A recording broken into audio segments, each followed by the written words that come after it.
Hello, everybody. Welcome back to another episode of A BJJ Marriage, where we talk about our lives as a married jiu-jitsu couple.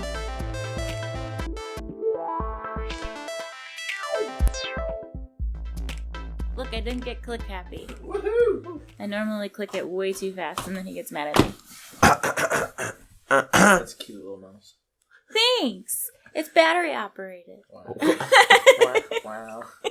I wasn't sure if it was like magic or something. Yeah, I thought it was operated by my optimism for life. No.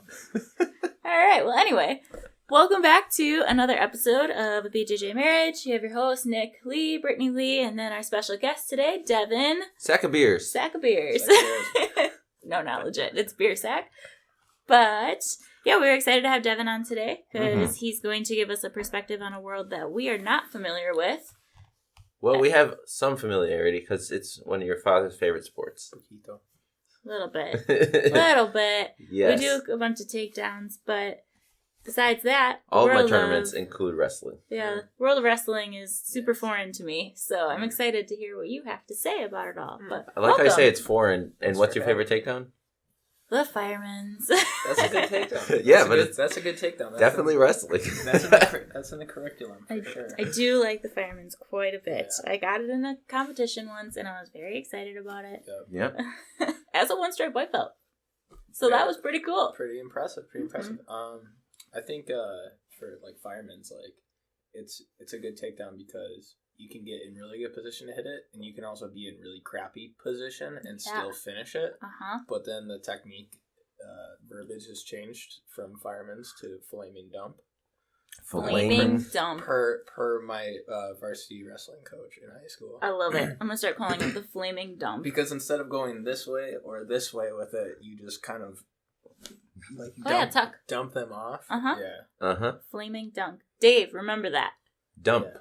Dump. Yeah, that's what I said. I thought you said dunk. No, dump. Okay. It's a whole nother thing. I like it. Yeah, Dave and I have worked a lot on Firemans because that's his favorite too. And he does it differently than I do. So we have a really fun time when we're both showing people. And then they're just like, oh, these are really cool. And we're like, yeah these are freaking awesome. So much fun. You don't even understand. Fun. There's a lot of different variations you can set it up with too. And then John Friedland. Sorry, go ahead. I was just going to say one of them's from like a baseball tie. So you can like pull the wrist off. And then you have like how you hold a baseball bat. And then you tuck your elbow in. And then go off of it. And you don't need the leg anymore. You can just like... So we're going to work I have seen that. Yeah, we can do that. Okay, cool. Yeah. We just got to go to 11 a.m. Sunday wrestling classes. Sunday's my off day. Sunday's my podcast day. Yeah. Maybe one day I'll have a class like during the week. That'd be cool. That'd be super cool. Yeah, we typically go Tuesday through Saturday, and we're there a lot. Tuesday through Saturday. Like, it's not just we show up for jiu-jitsu and then we go home. Like, we're there from, 5 to 9 all the time. So on Sundays, we're just like, that's our day to just chill. And the Fluid used to not have classes on Sundays, so it worked out really well that was the day. And then classes started building up, and we're like, I still don't really want to, add more to my workload, but... I do.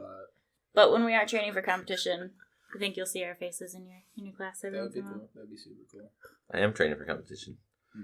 You don't need help. I'm always training. What do you mean?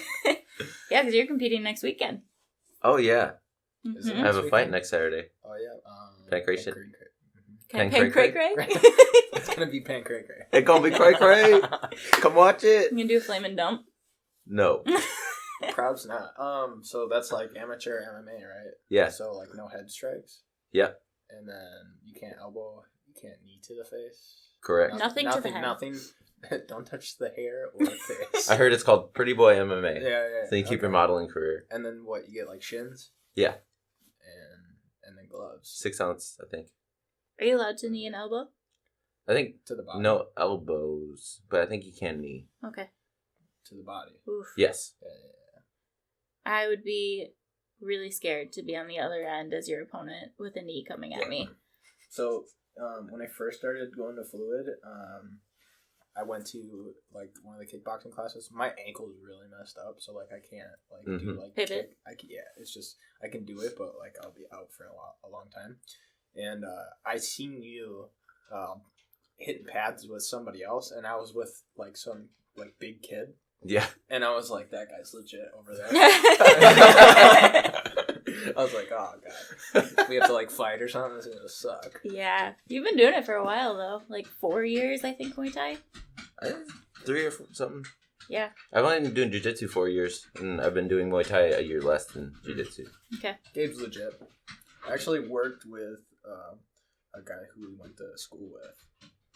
Like, and they were like big troublemakers. Sorry, with Gabe? Sorry, Gabe, I'm exposing you. Oh, that doesn't surprise me at all. He's still a big troublemaker. We had Gabe on the podcast. Yeah. Yeah, Gabe talked about his fighting and training in Thailand, which was kind of cool. Mm-hmm. And I was working with him last Tuesday, and he likes it when I can hold pads for him. And we were going, and I don't think I've ever really worked with him where he's went like really hard with good technical stance. Like he's worked with power. me. Yeah, he's worked with me to like drill, and he's worked with me to show me technique, and he's worked with me to like show the class of how to do stuff, but he's never like actually done the power behind it. Mm-hmm. And there was like the first uppercut that he did, or body hook that he did to me, and it got right in my liver through the pads. And I was like, and he's no like, belly pad, just Muay Thai. Yeah, and he goes, do you want me to switch to an uppercut? I'm like, nope, I'm good. No. I'm fine. That's so true though, because like I trained at Rufus for like a small amount of time, and got my yellow belt through their curriculum, and I forget the guy's last name, but it's probably like small plug. His name's Brian. He's like a little bit bigger than me, and he competed at like a national level. Whoa. And he was trying to like teach me how to like throw a high kick, because he said that everything I threw like I was a wrestler. Because I was always like this. No way. Like, you gotta be like loose, right? Yeah. So like he threw a high kick, and he had me hold the shield, not the Thai pads. And when he kicked it, I felt it like slice through my bone in my arm, like it pierced through, and I was like, shit. Like I thought like it was gonna hit me in the head. Yeah. Basically, like he kicked it so hard, it scared the shit out of me. Yeah, Gabe says if you don't feel it in your forearms while you're holding the pads, you're doing it wrong. Yeah. And I was like, okay, because every time I kick him and it's a slappy kick, he's like, I didn't feel that. I'm like, He wants the micro fractures in his forearms. Dude, my shins have been micro fractured so much from skateboarding Muay Thai. But anyways. So yeah, you got that coming up. Pen cray cray.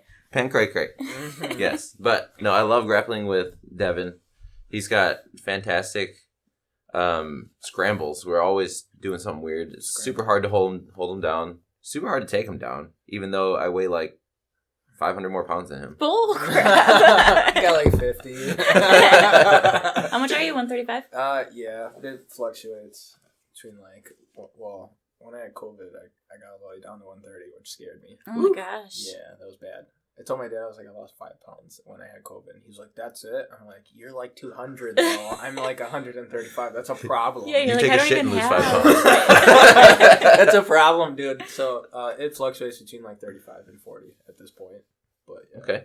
Yeah. We've actually brought you up in a podcast before, and we've talked about how you are significantly smaller, and we're like, but don't let that fool you. He can kill you. So when I first started wrestling, I was really bad at it, just like anybody else is at anything, pretty much. Like I was not a natural by any means, and it took me like until probably like year 9 or 10 of like wrestling to like do anything like significant. So I was 9 or 10. Yeah, I was like getting beat. I was getting beat a lot. I lost a lot before like I ever like had a winning record or anything like that, and it just like the more you lose, just like keep doing it and you'll eventually pick stuff up. But my wrestling partner in high school was the like turning point for like my ability, because when they heard that I was moving from like a D3 area to a D1 area, like he got like on the back foot and was like worried that I was going to take his spot because we were the same weight class.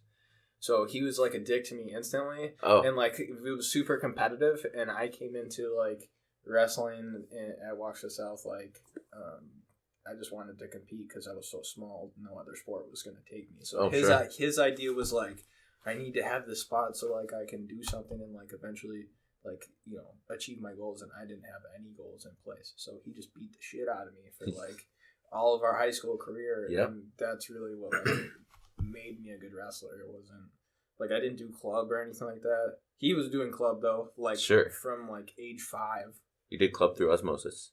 Exactly. So, like we would, for our senior year, he probably did this throughout high school too, but he would go to practice. Practice would be like 2.5, 3 hours long, and then he would go to like ringers practice, which is club, for like another 2 or 3 hours. So he was doing like 6 hours, and I was doing 3 hours. So he was doing double the amount of time. So he was just like putting in work like crazy. And I remember like one of the first times I met him, I was walking from high school. This is our freshman year. Walking from high school to like my house, which was like a couple blocks away, and I was riding a bike, and he was like, "I'm just gonna run," and I was like, "What?" He's like, "I'm just gonna run." And we're like freshmen, so like I'm on the bike, and he's like jogging next to me, and I'm like, "Are you sure you don't want to like hop on my pegs, bro?" And he's like, "No, I'm good." And like in his mind, he was like, "I'm just gonna like," it's like Mike Tyson or like Floyd Mayweather. "I'm gonna get up at like 3:00 in the morning because I know my opponent's not doing that." He's looking at me like, "Oh, you're riding a bike? I'm just gonna run everywhere." And he I'm pretty sure he like ran home, and he lived like 5 miles away. Oh my god! And I, like in my mind, like if I hopped on the treadmill for like 30 seconds, I'd be like, "Fuck this!" And he's like running around town. Like, all right, dude. How do you get around? Oh, I run around. Yeah, you just, like how? You just run. No, I run. What? I gotta go run some errands. Okay. Legitimately, it's like legit running. He's running home with like gallons of milk. That sounds awful. But yeah, it's that just kind of speaks to like the wrestler mind, because it's now that I look at it, like, so like when you're in high school and you're a wrestler, if you didn't get a door knock visit from like a military personnel, like the Army or the Navy or the Marines, like you must have like been a really crappy like just proponent of like the sport of wrestling. Not that like your technique was good, you just like weren't what they were expecting, because pretty much everybody that I know that wrestled got a door knock from somebody in the military. And then so the reason why I say that is because looking at like other martial arts like jiu-jitsu, it's not engendered in your life like that. It's not like hammered in your life like the way that wrestling is. You can't be a hobbyist wrestler. No. I mean, you can, but like you're not gonna. It's not gonna really help you. You're gonna be one of those people. Sorry if somebody gets offended, but you're gonna be like one of those people that like says like, "Oh yeah, like I wrestled," but like they do nothing on that side of like the sport. And that's fine. That's totally fine. But so I think that's where it really differs. Is it's like. It's almost like the sport is like militarized in a way. That makes sense. And a lot of people hate it for that reason, and it's hard. It sucks. Whereas jiu-jitsu is like chill. Yeah. Is it? You can take it as slow as you want to take it. Like I don't have to go with you if I don't want to. If we're gonna be training, where it's like in wrestling, like if you're taking it serious, you're wrestling everybody. Yeah. Like I wrestled heavyweight like in high school.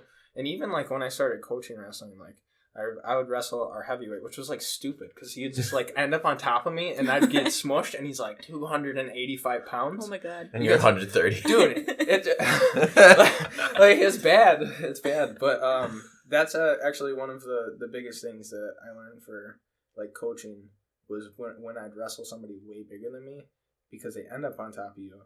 I had to learn how to, like, wrestle differently, because, like, you can hit a blast double on somebody. Like, I could hit a blast double on you, but, like, you're 50 pounds heavier than me. Why would I want to? I could do it, but if I'm going against, like, Joseph or Brett or somebody, like, large, there's just no way. So you have to figure out what you're going to do next. And so, like, anybody bigger than you, like, the idea is to go around them versus, like, going through them. I don't know. And that's probably helped your jiu-jitsu game quite a bit. Yeah, big time. Which goes to, like, the scrambles. So, like, wrestling doesn't, like, engender scrambles into, like, the technique or, like, the way that wrestling is. That's just something that gets picked up along the way. Big people don't technically scramble. They don't really scramble, like, in general. It's more smaller. Like, the smaller you are, the more you scramble. Because we're so light, like you push off this way, all of a sudden he's pushing on your shoulder or something like that, and you're doing a circle around them, and they cut you off with your circle. You're going out the back door, and on top of you, shake them like you're doing all this crazy stuff. And I think that's where the transition for jiu-jitsu for me has been I wouldn't say easy, but like more natural. Yes. But yeah, scrambles are super important. I think scrambles are super important. I love scrambling, and I like being good at scrambles. And there's a scramble head. Yeah.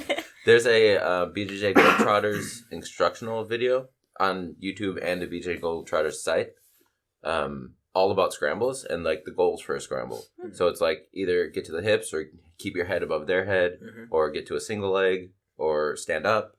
And it's specific like techniques to scramble out of like a front headlock, turtle position to get back on top or to be into a position that you want to get to, which I think is super beneficial. Yeah. And there was like a month or two where I was super scrambling with everybody. I was also using that with standing up from guard and scrambling. And it's super beneficial. And it paid off in last competition when I was like scrambling to his back from nowhere. You mean when you flew to his back? Flying scrambles, ground scrambles, it's all the same. Scramble. He does. It is super fun. Scrambling is like probably the most fun part about grappling. He loves it. I think so, yeah. Dude, so it's so much fun. We talk about our jiu-jitsu all the time on our way home. Like we have a 15-minute drive, so we just don't stop talking about jiu-jitsu. And he's just like, he's like, oh my gosh, my scrambles today, I scrambled with everyone. It was so much fun. My scrambles with Devan were awesome. My scrambles with Adam were awesome. Like every time he talks about a wrestler, he's like, I love scrambling with them. Scrambles. It is super fun though. Like, are you hungry? Yeah, what do you want? Scrambled eggs. Scrambles. Oh yeah. But I was also going to ask you, like, when you started wrestling and what also brought you to jiu-jitsu. Oh, that's a great question. I love that question. So, I was a really lazy kid, and I had no ambition to do anything before I started wrestling. And my mom put me in club. So I said I never did club before. I did club for like a year when I was like 9. And it was because my mom said, you're not going to sit around the house and do nothing. You're going into a sport. And so, like, I started trying different sports. I tried, like, football. Football sucked because it hurt. Like, I get hit. And I was, like, when I started football, I was, like, 60 pounds. So, like, kids around that age, like, I was on the smallest part of the spectrum. Yeah, and then there's kids who are my age at that time. And they were, like, heavier than I am now. And they're smoking me on the field. You know, I'm getting hit. And, like, it's just bad because I was not, like, a natural athlete. You had, like, kids who were, like, almost 6 feet tall by the time, you know, some of them. And they were just, like, freak athletes. So that football did not work out. And then I tried wrestling. And the club was the Green Demons from Adam's Friendship. Because their mascot was the Green Devils. Okay. And so it was Green Demons Wrestling. And it was a pretty solid club. And I remember the first practice was in the gym of the middle school. And I thought everything was like WWE. Because at that point, I was not exposed to like MMA or anything like that. So you, like as a kid, like what's the coolest thing? It's like ninjas, Batman, Power Rangers, WWE. Yeah, like stuff like that, you know? And so, like... Monster trucks. Yeah. So, like, I remember the only move I knew was actually legitimate was a cradle. So I was, like, putting, like, kids in cradles. But it was just, like, me and my step-cousin when we were, like, together. And I was, like, counting, like, 1, 2, 3. And, like, get, like, way into it. And I'm sure, like, there's a coach, like, somewhere. Like, damn it. You know, because, like, when I coached wrestling or, like, I see kids, like... I think exposure to, like, the sport of grappling in general is awesome, but it's always, like, a head shaker when you, like, see a kid. And you're just like, 1, 2, 3. Like, gets, like, way into it. It's like, it's not that. Like it's so different. That's entertainment. It's way different. So, and then I think I did, like, a couple more practices after that. Like, when I say, like, my first year, it was, like, maybe, like, 10 practices total. And I was like, I don't like this. Because... the second practice, I remember, like, I wouldn't get food at the right, like, times. we grew up like poor and stuff like that. Not that we didn't have food, but like I didn't get to have like meal prep. It wasn't like, an hour and a half before like practice, I'm going to eat like a healthy meal. It was like I ate lunch and then like 4 or 5 hours later, now we're wrestling for 2 hours and like that's bad. So like I remember we were in the wrestling room right off to the side of like the gym, and that room had 2 big industrial space heaters, and it was small. It was probably like maybe double the length of like your guys' basement and maybe like another like 3 feet wide. And that was a wrestling room covered in mats and 2 large industrial heaters, like one on one corner, one on the other corner. and they would crank the heat, so you'd be like dying in there so that you can make weight. Yeah. But also like it helps your endurance when you're like training in heat. Yeah. And I remember we were doing like rolls and I had a headache, probably because I was hungry. And I was dehydrated. And I remember like, I hate this. And I called my mom and I was like, I don't want to do this anymore. And then I didn't wrestle for like the rest of like grade school, and then middle school. It was either 6th or 7th grade. There was a wrestling team, and I tried out for it or whatever. I didn't try out; they just let you wrestle. You know what I mean? So middle school, and then so I did that, and because I was such an angry kid, I would always either have like outbursts in class and get in trouble, or I would be like stealing something or like doing something that I shouldn't have been doing. Your poor parents. You know, yeah. Well, I was a monster because of my parents. You know, so like it was really important for like me growing up to have something that was so like discipline intense, because I didn't have enough of that growing up. Sure. So I'd probably be like in jail or something if it wasn't for like grappling in general. Obviously, like I still could have like became a criminal or been like a terrible person even with it, and people are you know, you see like people in MMA and every once in a while I'll make a headline, this dude like beat up his wife or something, and you're like, oh my god, like terrible. Yeah, exactly. Like that's the prime example, but there's a bunch of other ones out there too that like most people don't know about, and you know, you can be that. So like I think it's also like what's in here. You know, what's like what kind of person you actually are. Like who do you want to be? Like legit though, you know what I mean? Like and so it's like part of that, and I don't know what, like maybe it was just God like driving me to like do this, even though I get hurt a lot. But don't we all? Yeah, I don't know. I just kind of stuck with it as time went on, and it wasn't like a heroic like journey. It was like I was kind of being a pussy throughout the whole thing up until I got to a point like junior year in high school, and I was like, I want to take this serious. So I remember my freshman year in high school, I wrestled, and our coach would like sit us down, and he would be like, all right, you have a bye or you have a forfeit. Sure. Basically the same thing, you know what I mean? Like, and you're just not wrestling. And I would be like, yes. And they would like take note of that, because I would be so nervous. Have you competed? Yeah. So like, I'm sure you guys get that. Yeah. Like your butterflies in your stomach, and you're like, you feel sick, and you're just like nervous. Everything's going through your head. You're like, did I do enough? Like, and I've competed like over 200 times, and it's still there. But, you know, so that would always like stop me from wanting to compete, because I'd never wanted to feel that. I wanted to chill with everybody. I had fun like rolling on the mats by the time like high school came around, but like I just didn't really want to do it. And then you just kind of get forced to do it. Like you don't have a choice. It's not like you can sit on the sidelines anymore. Yeah, like, you get to a certain level, and there's no more like you're not second string. Like you're the guy. So you just have to go out there and do it. And I think one of the biggest things, I forget who I heard this from. I watched a lot of like videos on all kinds of stuff, but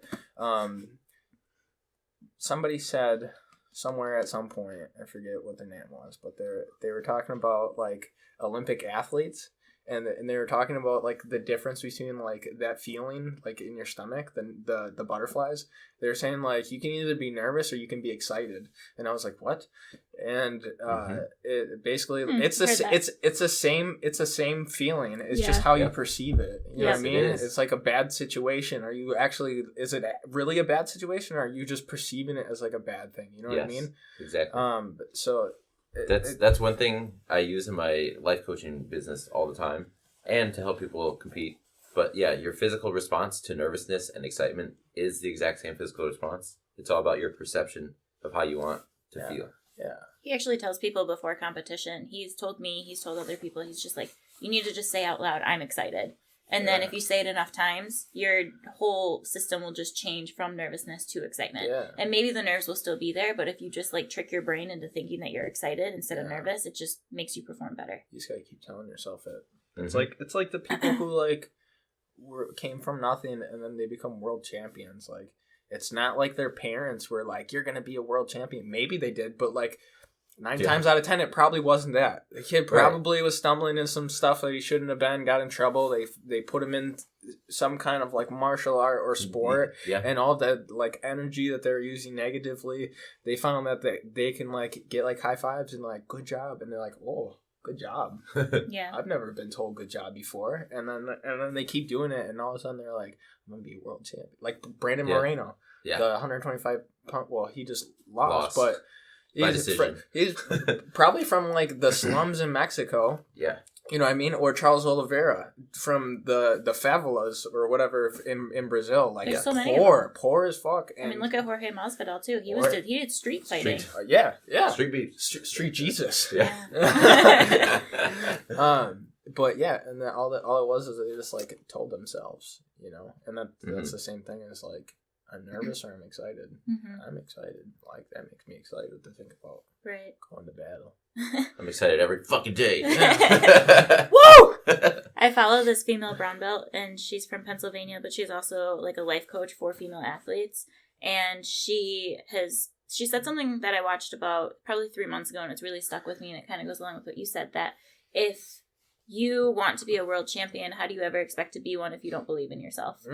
And I just thought that I was like, whoa, like you get, because I was still a white belt. So I was like, oh, I'm so like, I'm nervous. I don't want to compete. Like I would tell him all the time, like I should compete, but I just don't think I want to. Like, what if I'm not good? And he always tells me, he's like, so like, who cares? You should just do it. Yeah. And now I'm like so mad because I really want to do Fuji, but my freaking knee won't let me. And I have all these people at Fluid who are like, I want to do Fuji. I'm like, what's stopping you? And they're like, I'm just nervous. And I was like, go do it. And I told him last night, I was like, if you have the money to pay for registration, if you don't have injuries and you still train, go do it. Yeah. Like, what's the worst that could happen? Who's the little lady character from The Incredibles? The designer who like Edna? Yeah. Pull yourself together. You're Elastigirl. That's what I feel like doing when people say stuff like that. Yeah. I'm like, what are you talking about? It's like if you said, I need to do laundry, but I don't want to go. So I think all of us. I'm like, what? Like, what? Go do it. Like, do your laundry. I think all of us should just look directly in the camera and hope Tracy's watching and say, Tracy, go do Fuji. Go do Fuji, Tracy. Yeah. She says that she's a little nervous about it because she is in her 50s and she's like, well, I'm going to go against someone who's younger and probably bigger than me. And I was like, so? I was like, I told her, I was like, you have a fantastic guard. Yeah. I was like, I don't know many people in this gym who can get past your guard, at least not easily. Yeah. And so just having that alone, like, you'll do just fine. And then I asked her, I was like, even if you lose, who cares? Like, what happens? You'll get the experience. Well, I have seen somebody get smashed in competition, and then they got kicked out of the gym, and their wife divorced them. So. Just kidding. What a mood changer. Oh my goodness. From the life coach. Don't compete. No. Don't compete. So you're saying that if you lose on Saturday, I should probably leave? Good luck. I think, well, you could sleep at the gym. Yeah. But the gym is my dad's gym. So, like, if we got divorced, who gets that? Dang, that sucks.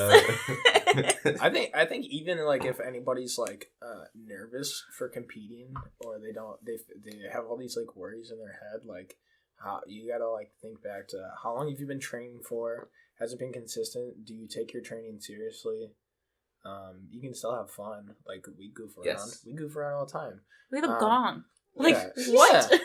Yeah, and I think that's part of the success of Fluid Jiu Jitsu too, and I think that your dad would agree. Like, he wanted a fun environment for Jiu Jitsu because, like, if you look at like children, like I got exposed to wrestling the wrong way. It wasn't made fun. And it made you quit. Yeah, and it was hammered into me, and like kids don't like that. Kids are like old people. Old people and kids are the same. Like if you ever meet like honest. A 7-year-old, 70, 80-year-old person, like they're not gonna do what they don't want to do. And if a kid can control it, like they're not gonna do what they don't want to do. But like us as adults in like this age group, like we have to do stuff. We have to pay bills and do all this other stuff. And like old people generally probably don't have the bills. And the same with the kids. But like I'm going off on a tangent, but like fluid jiu-jitsu is it's fun over there, and like it makes a learning fun. But like also like take your training seriously. And if you go compete and you do your first match and you're like like nobody's like forcing you with like a pitchfork, like you gotta go compete. Like just okay, like you tried it one time, like it's cool. Like you don't have to. Yeah, I'm an Amazon Prime me a pitchfork. You can probably get one like super cheap. I would be sitting coaching with a pitchfork, and the opponent's gonna be like, "What the fuck is that coach doing with a pitchfork?" But then they'll be so distracted, and then maybe our opponent could just take them down and win. Sorry. Oh yeah, it's good stuff. But yeah, I agree. Like I think it's good to test yourself in competition in general. Anybody want to top off? Yes. I made it a goal for myself a long, long time ago that I wanted to compete at least twice at every belt.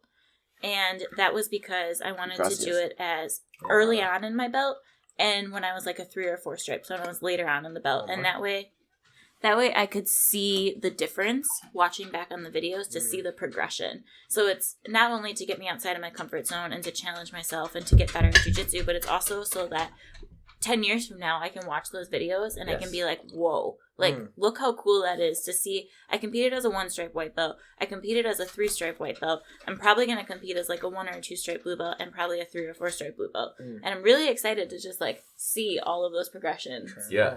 Because if you look at my like white belt competitions versus me now, night and day difference. Yeah. Mm-hmm. Because it's so hard to get wrapped up in your own head when you're on the mats and you're like, oh, I suck at this. Or, oh, that person passed my guard again. Or, oh, I just still can't beat this person. Like, you just always get so in your head, like, I'm not getting better at this. But then if you look back at your grappling self 5 or 6 months ago, you're like, oh, I was totally different. For sure. And I think one thing, too, is, like, you get obsessed with, like, certain moves. Like, not even in a fun way sometimes. You're just like, why can't I do this? Like, why do people, like, keep passing my guard? And I think you just get into this groove where, like, people know what you're going to do.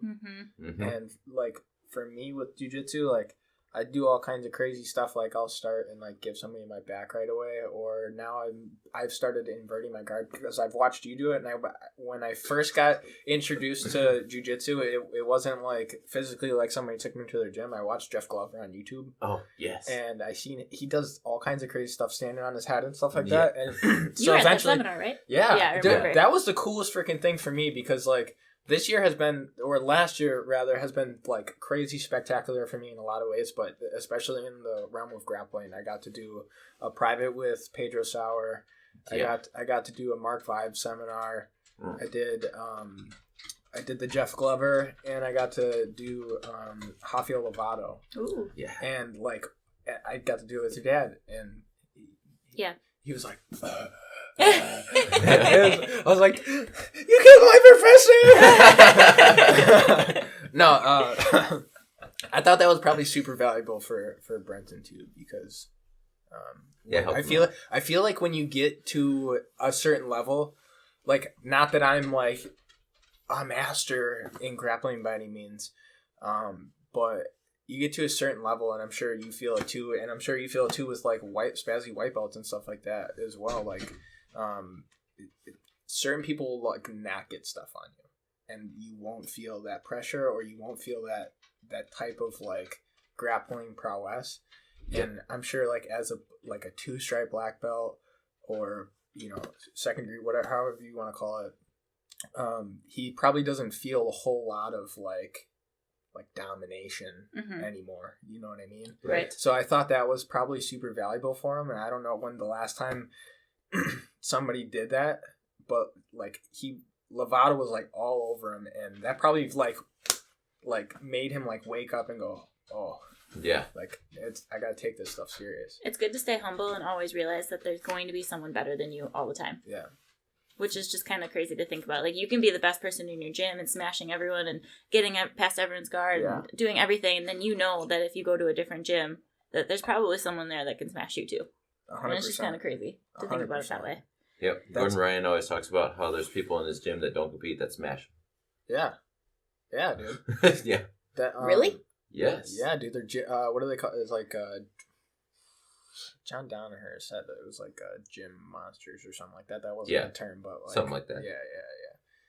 But that's why I like rolling. Like, some people, usually it's the small or the like lower level like grapplers. They'll refrain from grappling with somebody who's a lot better than them because they don't want to get smashed. But like, what I learned very quickly is like, blue belts and purple belts generally should be really gentle. Yes.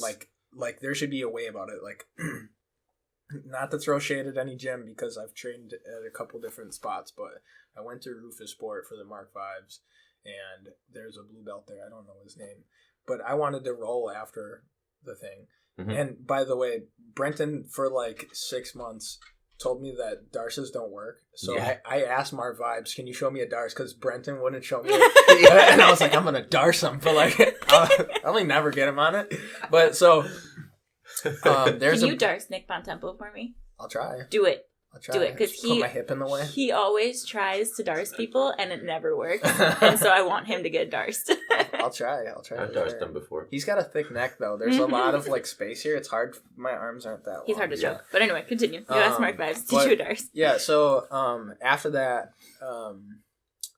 I asked this blue belt, who's wrong with this purple belt? And they were like going at it. And this was before I kind of learned that like the more color in your belt, like the more gentle you should really be. And they were like hammering each other, but really it was the blue belt, and he was like a no stripe blue belt.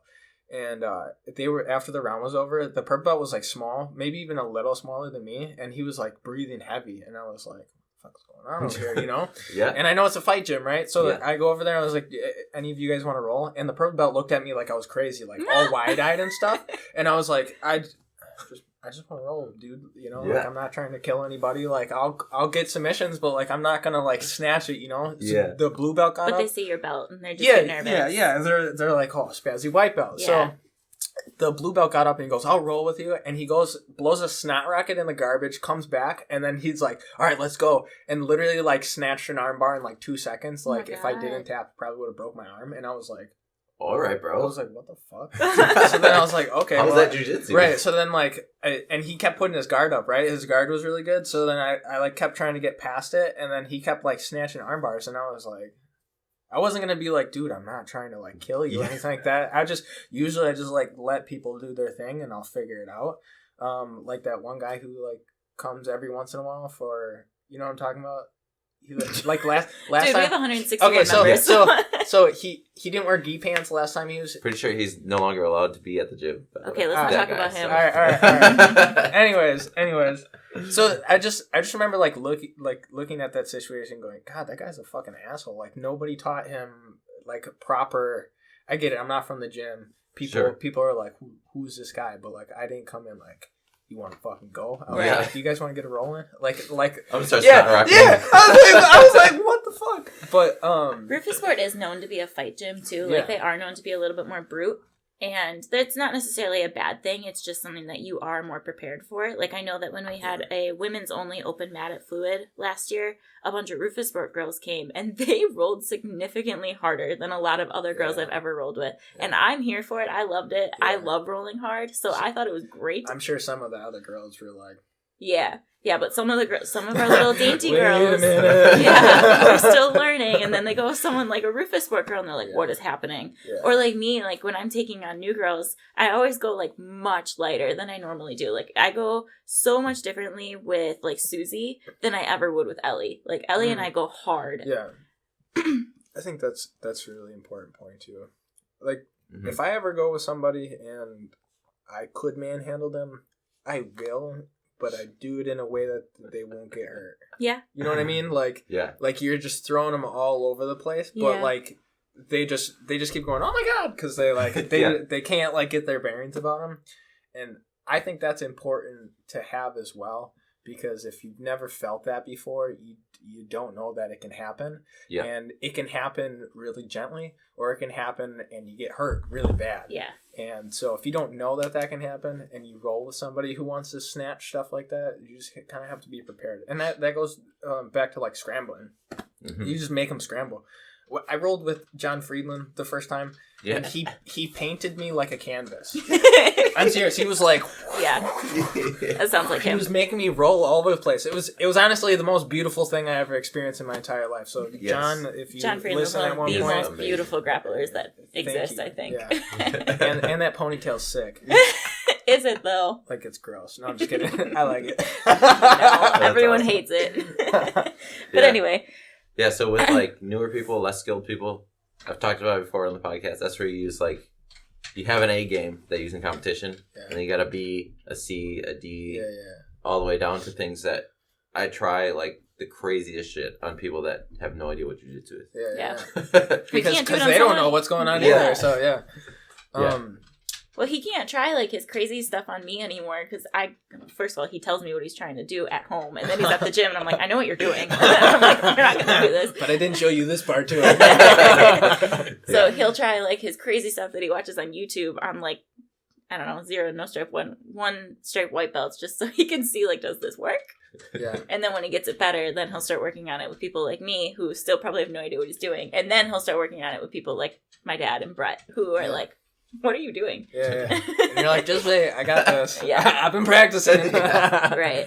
I remember when you first started, and I always get a little intimidated when a wrestler joins. Yeah. And it's not that I'm scared or anything, but it's always like, oh, well, they're not going to be an idiot. Like, they know a little bit about what they're doing. They may not know awareness. Yeah, I'm like, they may not know jiu-jitsu, but they're definitely not a no-stripe white belt who's never been on the mat before. So I get a little intimidated when I'm about to go with a guy, because I'm probably smaller than a lot of people.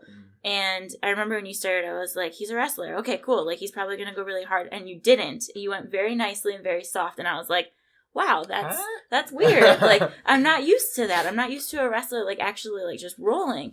And then I watched you in competition just smash that guy. Like, you just went, like, so, it was super cool to watch. I remember being so impressed. And I told Nick on the way home, I was like, Devan goes easy on me. I was like, that's not okay. I was like, I think I vented about it for like 5 minutes. I'm like, I'm going to yell at Devan. What the hell? He better go harder with me. I am not ready for this little soft bullshit. Like, he needs to go. I'm like, he's like my size, so we need to just go, man. So, I can't remember the first time you rolled. It was probably like a week or two into like me joining Fluid. Probably. But I remembered, this is why I really respect Brent, because he's the guy who like started Fluid Jiu Jitsu and stuff like that, but I tried purchasing the membership like right away, because I knew what I was bringing to the table with like joining a gym, and the reason why I came to Fluid was because it was so close. It was like 2 blocks away from my apartment, which I'm moving now, but so I'll be a little further, but it doesn't matter. Anyways, so like I came in there, and I wanted to like experience the rolls and like see if it was legit. And I was on the fence at first, but like he wouldn't let me like buy a membership. He wouldn't let me like buy a gi. Like he like made me like participate through the whole practice first. Probably because he wanted to make sure like I wasn't there to hurt people. Because I'm sure get, like I'm sure people come in and they just want to beat the shit out of somebody. And then dip. And I know that's like bad, obviously. So like he made me go through thing. Like he was like, "Hey, you want the carrot?" Gotta go see class first. Yeah. So then afterwards, then like I talked with him for a little bit. And then, by the way, I fucking hate carrots, so that would never work on me. All right. What if it was like a carrot quesadilla? You gotta use a donut on a donut in the stick. Okay. I would follow a donut. But yeah, so like he just like kind of made me work for it to like get the membership, and then afterwards, and he was like, "All right, like you can come back. You can come. You're allowed." Yeah. So that's good. But going back to like going soft, like really soft, like with rolling and stuff like that. Because I wrestled for so long, it was like boom, boom, boom, boom, boom, like head to head, like medium. By the way, in wrestling, this is called a stalemate, so this is not good. But stalemate. But my body hurts so much. Like, I compare my body, not that I know what it's like being 50 or 60 years old, but like that's how I would like describe like my body's health at this point. Yeah. Like joints and stuff like that. Like just on its use. My neck hurts. I have a lot of scar tissue. My shoulders. I've had cortisone shots. Yeah. I've gone through a lot of physical therapy. My knee, ankle, like everything. It all hurts. My neck, my back. Yeah. Don't say it. So I think that's why it's been a natural transition to it, because jiu-jitsu is supposed to be really light and like gentle and stuff like that, and flowy. I can't do that anymore. Mm-hmm. It's just not there. Like exactly what Brendan. I will disagree and say that there is longevity in the sport of wrestling, because you look at people like Jaden Cox, who is like 45 and still winning world titles, and Jordan Burroughs, who's like almost 40, still winning world titles. The GOAT, like these people. There is longevity in the sport, but with that type of longevity comes a lot of money for recovery, like hyperbaric chambers and like all this other stuff that comes into play. Stuff that I'm doing. Like, it's not commonplace. No. It's not like there's like millions of wrestlers out there who are still, like there's wrestling coaches who go to classes and they'll wrestle every once in a while, but they're on the sidelines. When you look at like Pedro Sauer, who's on the mats, what is he, like 60? Yeah, something. You know what I mean? 62. Yeah, I'm sure he still rolls and stuff like that. He does. He only rolls with black belts, though. He told and certain me. people. Yeah. Well, yeah, and I get that. Yeah, it makes sense. You have to save it. Like your body's a temple. Yeah. But it's really important. And if he goes against, or anybody goes against like a spazzy white belt and they don't have like the health of their body anymore, you're at like 60% or something like that at that point, and you like snap your ankle or your arm or break fingers or whatever, like what was it worth? Like that white belt didn't learn anything. They're just gonna be like, I kicked his ass, and then that guy's gonna meet that white belt's gonna meet a blue belt. The blue belt's gonna kick his ass, and then he's gonna be like, what happened? Like that lady from the Life Alert thing where she's like falling over. That's what my dad said. That's how he got started in jiu-jitsu, is he was a really good wrestler. And then he went against my uncle, who was a blue belt at the time. And he did the helicopter armbar, and it was his first time. And my dad was like, what just happened? Like, are you kidding me? No, one of the things that was really, not really difficult, but like kind of difficult for me to like transition into jiu-jitsu was like not being able to do certain moves as a white belt. Like, I'm not allowed to do certain moves, right? That doesn't happen in wrestling, does it? Well, no, not necessarily. I mean, because it's all like designed around safety. Sure. I do that like that because like my coach in high school, which I actually don't really like, I respect the fuck out of him, but we butt heads a lot. But he's very smart. He has a lot of good points, and I hope he doesn't hear this because his ego will be like, because last time I was like, I like your dad, I don't fucking like you though, you asshole. Like, we just butt heads. But he says it's legal discomfort.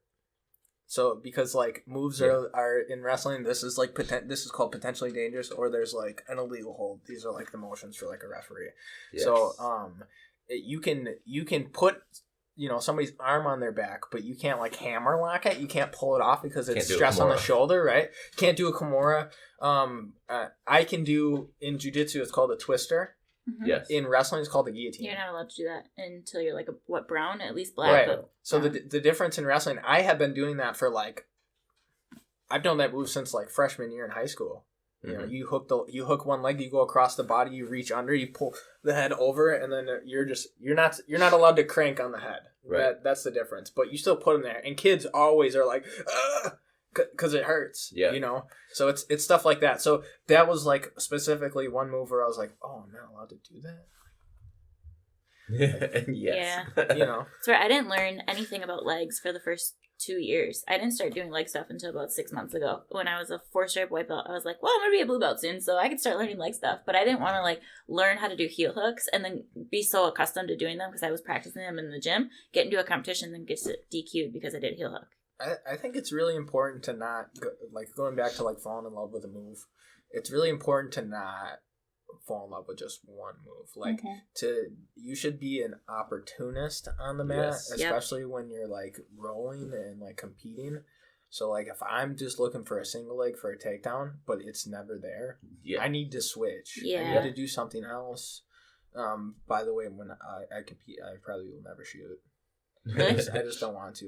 And like my neck. Like pushing with my head, the proper technique. Maybe I will shoot. I don't know, but like when I competed, I didn't shoot. Yeah, I just countered. But it's just looking for. Oh, the arm's there. I'll take the arm. Or like let's say you're in guard and like you go to snatch. Don't snatch an arm bar, but like you go for an arm bar, it's not there anymore. Maybe you like move on. Yeah. Roll under. Take so the flow back. comes. Whatever. Yeah. And I think that'll make you a really good grappler too. Yeah. I remember it was my last competition as a 3-stripe. This is going back to the Firemans. I love Firemans. I drilled Firemans over and over and over. Like Adam and I were down to a T. Like I had every part of it just pinpointed exactly the way that I wanted to do it. So then I got to competition and it never opened up for me. Like I was going against the girl, and if you watch that video, you can see it in my face. Like I'm looking for it, I'm trying to set it up, I'm waiting for it. And then when you're done with competition, I never ended up getting it. So when you're done with competition, you're supposed to write down your top 5 takeaways that you got from it. My number 1 was I wanted that fireman so bad, and it never opened up for me. It ruined the rest of your game. It did, and I was like, I didn't know what to do from there because the fireman's never opened, and I didn't know what takedown I wanted to do, and I ended up getting pulled guard on. And Bergman had actually commented on that. And he had said, he was just like, basically what you're saying, like, you can't want something so bad that you just ignore everything else. Yeah. And, like, that's really helped my game a lot, is, like, I love Firemans, but if it's not there, I need to move on. I need to do something else. Yeah. Dude, like, you can hit a move, like, and it can be beautiful, and you're like, oh, hell yeah, like, that's my move, but somebody will be really good at that. That's why, like, this is what I really dislike about Fluid Jiu Jitsu. I love Fluid Jiu Jitsu, but I hear this is my dumb side too much. I want to smack people because, like, and so up until like year 10 or 11, I only like train one side, and like it shows. And I don't want to call like my left side my dumb side, because I do stuff on my left side that's better than my right side. Different. But you should really honestly be practicing both sides. And like I'll go with people and they'll be like, oh, this is my dumb side. And like it takes them like 5 more seconds to get in position because they never practice it. But guess what? You're going to go against somebody, especially if you compete, that's going to have defense for everything on that side because they also just train that side. And they might also train the other side just enough. And you're going to and then you're going to be like, I don't know what to do. And you're going to try the opposite side and you never practice it. And then you're going to be stuck and you're going to be like, my jiu-jitsu sucks. And I'm going to be like, yes, it does, because you don't practice the other side. So like practice both sides. Practice both sides. Even if you don't like it, even if you're like, oh, I suck at this side. Because one day you might just fucking hit something that you've, you know what I mean, are good at, and you won't even like know it. Yeah, find the opportunity in both sides. And find the opportunity to learn when you feel like, oh, this feels foreign. This means I could drill it more. Yeah. Those are like the key moments in grappling. Is like when you're like, what happened? Yeah. Those are the best moments. It's like you walk through a door that like you're like you go down an alley and you open a door that you've never been through in a dark room, and you're like, it's like that. And you should just turn the lights on and like figure out where the walls are and like what's inside. Like just figure it out. And, go for it. Explore it. Explore it. Like I've also seen Brent kick people out of the gym for using their dumb side too much. So. When we were at Friday competition class, we were learning some takedowns with a single leg, and with Muay Thai, you always start with your left foot forward, your right foot back, and that's just how because that's where you can throw your kicks and everything. Right. But apparently when you're doing takedowns in wrestling, you're supposed to have your right foot forward, and I did not know that. So he comes up to me and he's looking at me with my left foot, and he's like, what are you doing? And I was like, I'm in my fight stance. And he was just like that? And he had to tell you as an Uki, too. He was like, switch your stance. And he asked me, he's like, why do you stand like that? And I was like, well, Muay Thai. Like, this is how we kick in Muay Thai. And he was just like, I'll take any Muay Thai down person anytime because of that stance. And I was like, oh. So then Jada and I were working together because we both stand with that left foot forward. And we had to keep switching. And we're like, this is so not natural. We don't know how to stand with our right foot forward. I'm good with both feet. I think when you get to a certain point, you start to learn that like there's no wrong. Like this is one thing that's hard for people to understand. Mm-hmm. When I'm showing like moves on people who are like first year like wrestlers or first year grapplers, I have to show them you only do this move this way until they get proficient at it, and then I go, hey, you can also do this move this way at this angle. Yes. And then they go, oh, now I can hit a double from here. I can hit a double from there. I can hit a single from here. I can hit a single from there. Yeah. And then you watch like world level wrestling, like Jaden Cox or Jordan Burroughs, or those are the only two people I can think of at the moment. Yeah, there's a million of them out there. Kyle Snyder, whatever. And you look at what they're doing, and like kids that you're like only do it this way, would be like they went the wrong side. And actually, there is no wrong side. There is no wrong way. There's these right ways that you have to build up to. It's like a set of like steps, like stairs, like one way, and the walls are here. And then once you get to a certain point, you can break all the walls down, and it's like a circular step up to like this one point. Like my favorite analogy for that is you need to learn the rules so you can break the rules. Yeah. That's why my favorite beginner class, like the week, I think it's week 11, is when we learn triangle armbar omoplata from guard, because they all work together. Yeah. And it's like exactly what you said. If you go the wrong way, something else opens up. And if you go the wrong way for that, then the other thing opens up. And there's constantly those three things. And then you add the Kimura in there, and then you add sweeps in there. And there's just all these things that open up for you depending on which way you decide to move. I love that class. And I love working with new people in that class because they're like, mind blown every time, like, what is happening? And I'm like, oh, you're getting triangle. Well, now you're getting armbar. And I'm going to omoplata you because you moved. Yeah, but if you don't understand the rules, the fundamentals, you'll never be able to pull it off from the crazy angles that you can create. Yeah. Oh my gosh, I forgot to tell you. This week I hit 3 omoplatas. Shit. All week I hit 3 omoplatas. I've never hit an omoplata before, like on an actual roll. I've only drilled it. And this week I got 3. And I got the first one and I was like, no way. Like, there's no way I did that. and then I was like, I'm going to play with this. So then I just worked on omoplatas for the rest of the week, and I ended up getting 2 more. And I was really excited about it. Speaking of omoplatas, this week, sorry. But go ahead. I was getting omoplated, and I omoplated him back from Oh my God.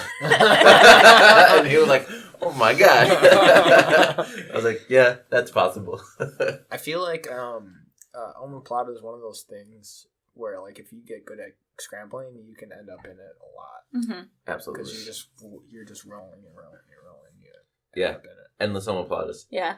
It never stops. Hell yeah. Get back up to side control. Whoop. Omoplata again. Oh no. I was just very excited. Normally we start these podcasts off talking about our week of training, and we didn't even do that. So how was your week of training? I didn't really have much of a week of training because I have impetigo on my ear. Well, it's pretty much gone now. That's good. I did train on Friday night. I did train because your dad said, he's like, I think you're good. So being in the sport of wrestling for so long, you have to, like, it's not negotiable. You have to take education in skin disease and stuff like that. Like, there's a portion of it, and being a coach, you have to, and then referee, you have to do skin checks. So like the guys who are like doing fights, like those referees, like there's a guy who goes in, checks their hand wraps. There's another guy who makes sure like they don't have Vaseline all over their body. They don't do skin checks. I don't know who does skin checks for fights. And then there's another guy who goes through it. And then there's like judges who score. And at least in wrestling, and I see it a little bit in jiu-jitsu, I know like you score matches, but like for wrestling, the official does everything. You weigh them in, you take note. You make sure they're properly like set up before they go and weigh in. You do your skin checks. You check their nails, make sure their hair is good. Sure. Like they have to do all this stuff. You score the points. So, I've been accustomed to like checking skin issues a lot, and I've had a decent amount like in the 15 years that like I've grappled. So immediately like it happened probably like Monday or Tuesday, like 2 weeks ago, and I like my ear itched. So then I was like, I'm gonna go look in the mirror, and I saw like a little red spot, and I was like, impetigo, you son of a bitch. Where most people are like probably not notice it. They'd itch their ear, and then they would be like itch their head, and then all of a sudden now it's like on their head, and then somebody front headlocks them. Now they have it on their armpit, Now that person's itching their armpit, itch their leg, and it like spreads like wildfire, and they don't know it until like it's too late, and then they have to go to the doctor, and the doctor prescribes cream. I stay strapped with the impetigo cream, which is good. Always on my hips. Yeah. I always got it, and so I knew exactly what it was right away, and I caught it early. But I've seen kids like riddled with it. It usually like on the hairline. It's usually like on the back of their neck or their hairline, and they can't see it, and they're just like, "Oh, my neck itches," and then the whole team ends up getting it. Yeah. And then you get kids that go into like weigh in, and then you're like, "What's that?" And then the coach is like, "Oh, it's just a scab," and I'm like, "I'm not stupid. I'm calling the trainer over." Then the trainer looks at it and goes, "You're not wrestling." And then turns out there's like 7 other kids on the team, and then their whole done. And then they get mad at you, and you're like, "You should have washed your mats," or like told your kids to take a shower. And that's why we mop the mats every single day. You have to. That's non-negotiable. Right. If you're if anybody trains at a gym, also besides Fluid Jiu Jitsu, this is the PSA announcement, and you don't shower like right away after, or you know that they don't wash their mats or their equipment like all the time. Like don't train there. Like bad juju. The only thing we don't clean every time is like the gloves that the kids wear, because I'm like, how do you clean those? You can't just run through the wash. Yeah. So those are a little difficult, but other than that, like if you actually look at our mats, the film is coming off a little bit because we mop it so often. You have to. I mean, you have to. It's honestly not negotiable. If you're not doing it, that's gross. And those mats are long; they take forever. Yeah. But so it's a wax on, wax off. You never answered the question that what got you into jiu-jitsu. He lives 2 blocks away, and he decided to come check it out. No, so I've there's like a couple reasons. One, you get to a certain point with wrestling if you're not competing in college or at a world level. It just doesn't make sense to do it anymore. And I've done they call them old timers tournaments or masters tournaments, and I've competed in those as well. But like, there's not enough people doing it. It's hobby like old wrestlers. How old do you have to be to do that? Because masters in jiu-jitsu is 18. Okay, masters in jiu-jitsu is 30. So I've wrestled like 50-year-olds, like I've wrestled people in their 60s. You know what I mean? So it's a different level of man strength as well. Yeah. If they keep it up. If you're sitting on the couch until you're 60, I'm gonna thrash I'm gonna go wrestle again. But like if you're like a blue collar worker or something like that, you're gonna have a different level of man strength for sure. But the competition just wasn't there for me. I've always loved it since I started loving it, and I just wanted to continue to do it. But I've also had this thing in my mind for like the last 3 years that I wanted to be an MMA referee. I keep watching these. I'm obsessed with MMA. I really am. Like, I don't talk about it as much as like I think about it, but people who like know me, like they know like if you want to talk fights, I'll talk fights all day long. I'll analyze. I'll break down film. I'll everything.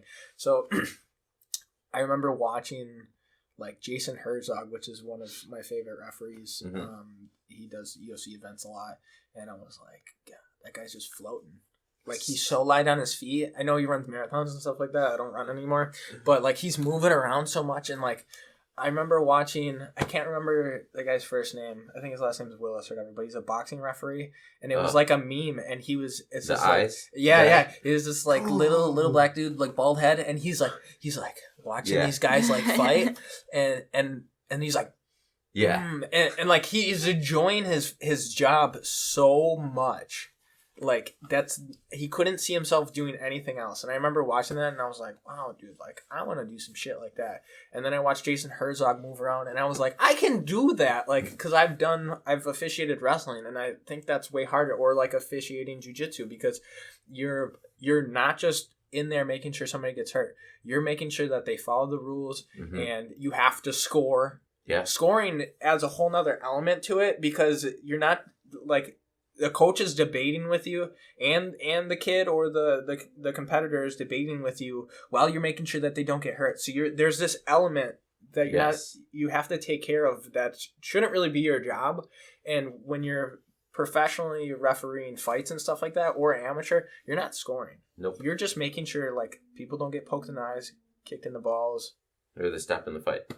And you're stopping the fight. And I just remember thinking, like, oh, I could do that. So, like, 2 years ago or whatever, I found out that Your dog's going off, huh? I don't know what that is. I feel like that's a saw. Yeah. Like next door, they're probably doing some work and they got a power saw out there. I don't think my dog would just be making that noise. I thought it was like Balto or something.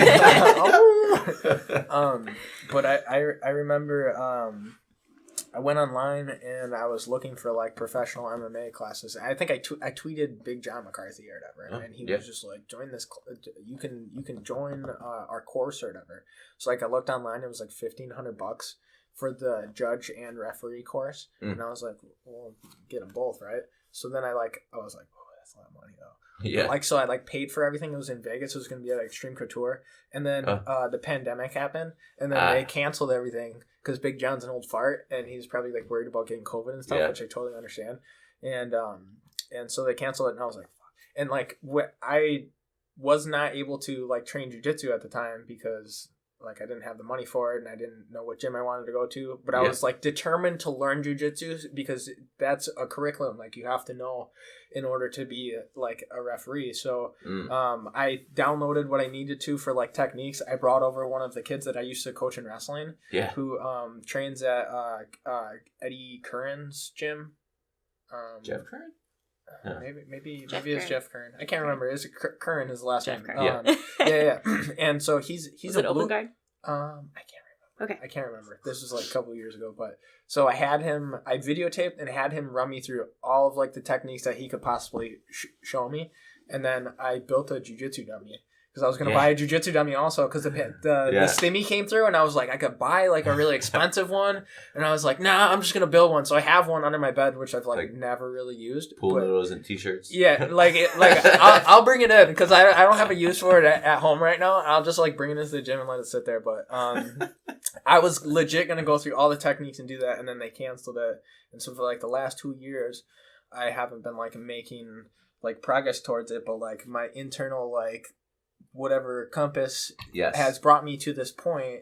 And I remember I got COVID like a few weeks ago or whatever, like a month ago, and I was sitting there and I was just thinking like, fuck, I don't want to sell cars. I've always disliked it at some extent. I don't like doing any other job. It's not like I've only sold cars. I've like done like 14 different jobs legit. And every time like I've gotten to a certain point, I was like, fuck this. And then I remember like day 4 or 5, I'm sitting there and like I felt fine, whatever, a little sick, and I was just like, I enjoy like officiating wrestling. Like what the fuck am I doing with my life? I'm 27 years old. I'm just sitting here like I don't like doing what I'm doing, and then I remember I came back to work and I was like motivated, like I'm not doing this shit anymore. I'm gonna go be a referee. Like that's what I want to do, and that's really why I joined Fluid Jiu Jitsu, is because I need to learn those techniques so that I can do that. And not that I know every single technique, but like I can identify it a little bit more. So it's really to become an MMA referee. That's why I joined Jiu Jitsu. Sorry, that was a long story. No, that's cool. It's cool. I liked it. It's a great story. So it's very motivational. Yeah.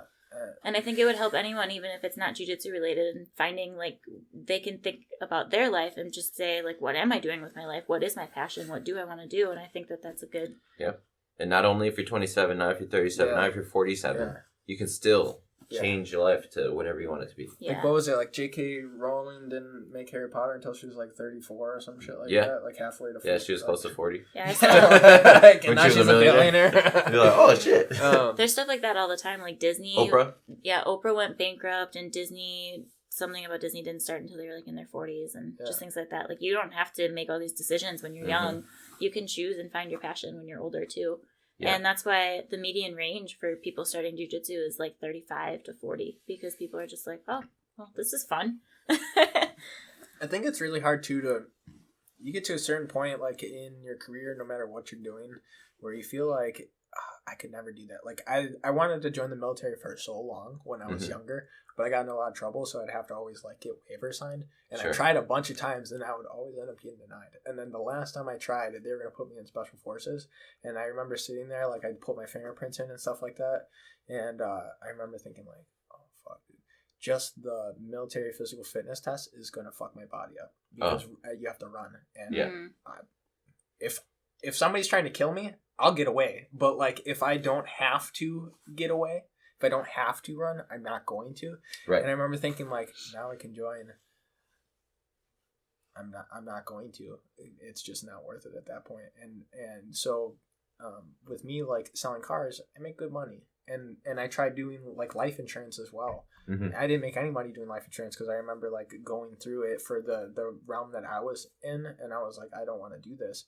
And I think a lot of people don't follow what they want to do because they're making a certain amount of money. That was another reason why I didn't join the military, because what are you going to make, $25,000 your first year or something like that? Right. Granted, you're not paying for certain stuff, but like that's like significantly less than what I can make selling cars. So I've talked myself out of doing a lot of stuff because I'm like, I make too much money now. I can never do that. I think a lot of people do that. Yes, they do. You know, they get their tenure or whatever, and they're like, it's not for me.